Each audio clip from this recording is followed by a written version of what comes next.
Welcome back to my channel. இன்றைக்கி நம்ம என்ன பார்க்க போகிறோம்னா எறா வடை தான் பார்க்க போகிறோம். இதுக்கு நான் வந்து எறா வாங்கி வாஷ் பண்ணி க்ளீன் பண்ணி எடுத்து வச்சுருக்கேன். மஞ்சள் உப்பு போட்டு இது இங்கே நம்ம மேலே வந்து நரம்பு இருக்கும், அதை நம்ம கண்டிப்பாக எடுத்தே ஆகணும். நான் இது மாதிரி எடுத்து க்ளீன் பண்ணி வாஷ் பண்ணி வச்சுருக்கேன். கடலை பருப்பு வந்து ஒரு 2 மணி நேரம் ஊற வச்சு எடுத்து வச்சுருக்கேன். நல்லா ஊறிடுச்சு பருப்பு. ஸோ இப்போ இது வந்து மிக்ஸி ஜாரில் நம்ம அரைச்சிடலாம். இப்போ ஜாரில் வந்து நம்ம கடலை பருப்பை சேர்த்துடலாம். நல்லா ஊறணும் பருப்பு, வடை வந்து நல்லாவே நல்லாயிருக்கும்.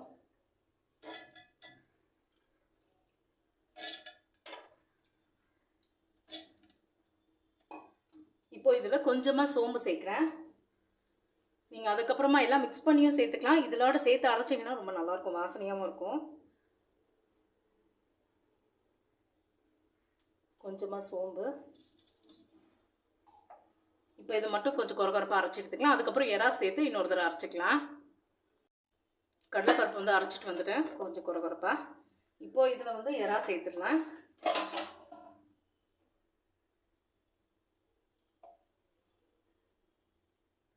இப்போ இதை வந்து ஒரு ஓட்டு ஓட்டு இருந்தாங்க.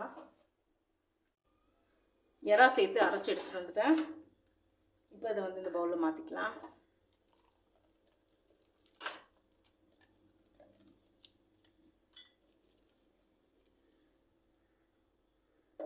இப்போது இந்த வெங்காயம், பச்சை மிளகாய், கொத்தமல்லி, கருவேப்பிலை எல்லாத்தையும் சாப்பரில் போட்டு நல்லா சாப் பண்ணி எடுத்துக்கலாம்.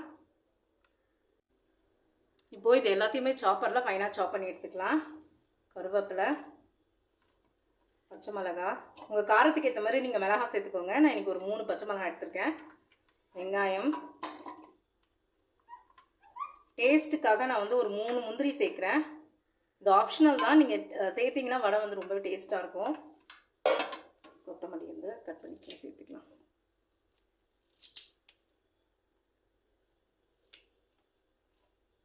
இப்போ இது எல்லாத்தையுமே சாப் பண்ணி எடுத்துக்கலாம். எல்லாத்தையும் ஃபைனாக சாப் பண்ணிட்டேன். இப்போ இதை எடுத்து சேர்த்துக்கலாம்.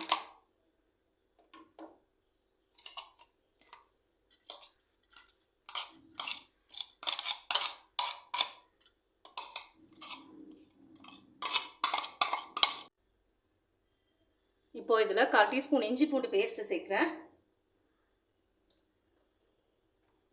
1/4 டீஸ்பூன் மஞ்சள்தூள். உங்கள் டேஸ்ட்டுக்கு ஏற்ற மாதிரி உப்பு சேர்த்துக்கோங்க. எனக்கு கொஞ்சம் போடலாமா, கூடவே கொஞ்சமாக பெருங்காயம்.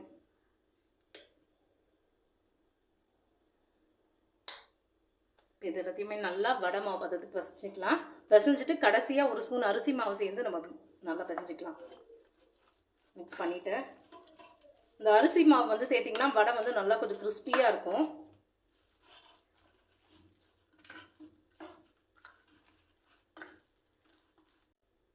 இப்போ இதில் ஒரு ஸ்பூன் அரிசி மாவு சேர்க்குறேன்.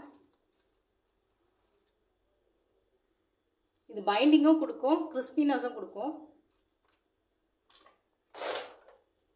இது எல்லாத்தையுமே நல்லா வடை மாவு பதத்துக்கு நல்லா பசைஞ்சு எடுத்துக்கலாம்.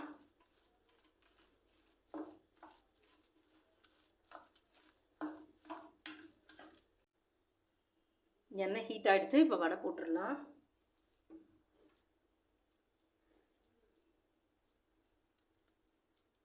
கொஞ்சம் மெலிசாவே தட்டுங்க.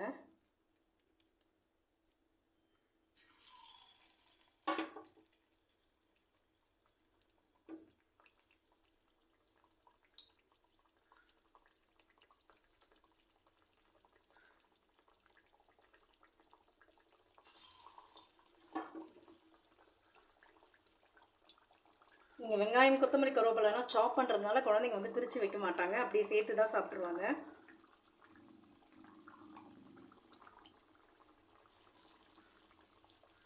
இன்னும் ஒன்று போட்டுடலாமா?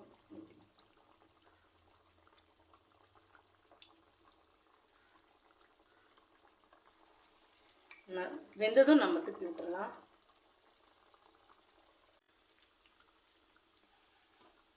பபிள்ஸ் எல்லாம் ஓரளவுக்கு அடங்கிடுச்சு. இன்னும் கொஞ்சம் ப்ரௌன் ஆனதை எடுத்துடலாம்.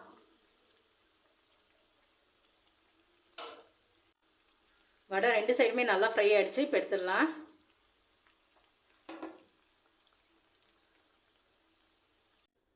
ரொம்பவே டேஸ்டி டேஸ்டியான கிறிஸ்பியான எறா வடை ரெடி ஆயிடுச்சு. நீங்களும் ட்ரை பண்ணி பாருங்கள். குழந்தைங்களுக்கும் கண்டிப்பாக பிடிக்கும். இந்த வீடியோ பிடிச்சிருந்தா லைக் பண்ணுங்கள், ஷேர் பண்ணுங்கள், சப்ஸ்கிரைப் பண்ணுங்கள். தேங்க்யூ.